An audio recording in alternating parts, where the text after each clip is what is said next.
খুলনায় পুলিশ এবং আন্দোলনকারীদের মধ্যে সংঘর্ষের এক পর্যায়ে সড়কে থাকা মাটি কাটার যন্ত্রের পেছনে কয়েকজন লুকিয়েছিলেন।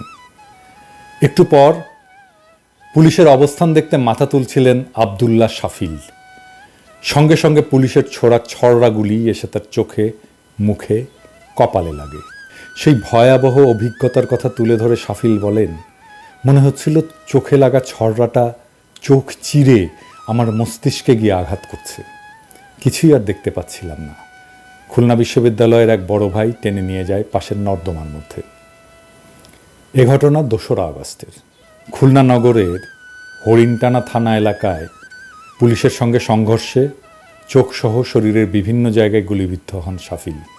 তাকে উদ্ধার করে খুলনা মেডিকেল বিশ্ববিদ্যালয় সহ কয়েকটি হাসপাতালে নেওয়া হয়। এরপর খুলনা, ঢাকায় একাধিক হাসপাতালে চিকিৎসা নিয়েছেন তিনি, কিন্তু এখনও বাঁ চোখে আলো ফেরেনি। ডান চোখে ঝাপসা দেখছেন, যন্ত্রণা তো আছেই। তার বাবা ইউনুস আলীর মাছের ঘেরের ব্যবসা আছে, মা মাসুমা আক্তার গৃহিণী। একমাত্র সন্তানের এমন অবস্থায় তাদের চোখে ঘুম নেই। ছেলেকে নিয়ে হাসপাতালে হাসপাতালে ছুটছেন। শাফিল বলেন, সবাই একটা মুক্তি পেয়েছি, কিন্তু সেই মুক্তির স্বাদ উপভোগ করতে পারছি না।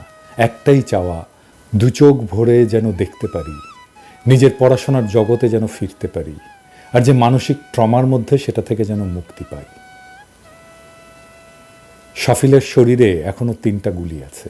সিটি স্ক্যানের তথ্য মতে শাফিলের মাথার পেছনের অংশে, কপালের বাঁ পাশে এবং বাঁ চোখের ভেতরে গুলি আছে। চিকিৎসকরা লিখছেন, বাঁ চোখের রেটিনা ছুটে আসছে, ভেতরে রক্তপাত আছে। চোখ আলো বুঝতে পারছে না। এর জন্য অস্ত্রোপচারের পর দৃষ্টি কতটুকু ফিরবে বলা যাচ্ছে না। খুলনার দারুল কুরআন সিদ্দিকিয়া কামিল মাদ্রাসা থেকে দাখিল, খুলনা পাবলিক কলেজ থেকে এইচএসসি পাশ করে একটা বিশ্ববিদ্যালয়ে ভর্তি হয়েছিলেন শাফিল। কয়েক মাস পরে ভর্তি বাতিল করে বিদেশে যাওয়ার প্রস্তুতি নিচ্ছিলেন।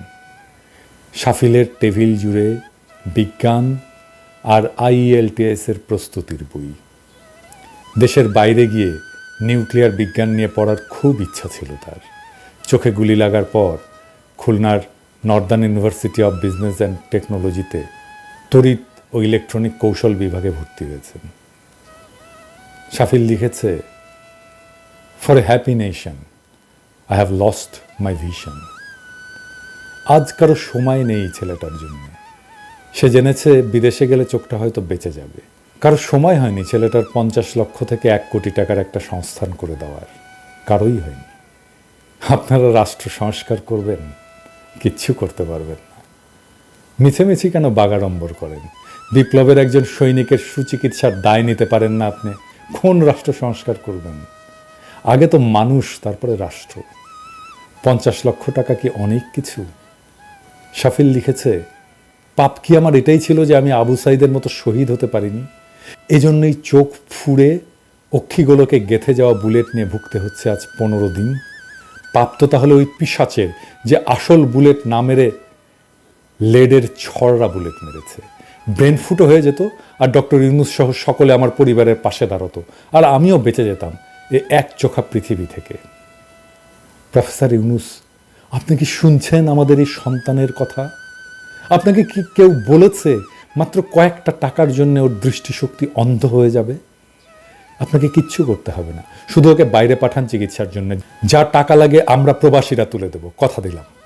ওর দৃষ্টি ফিরে এলে আমরা একসাথে স্লোগান তুলব, স্বাধীন বাংলাদেশে ইনকিলাব জিন্দাবাদ।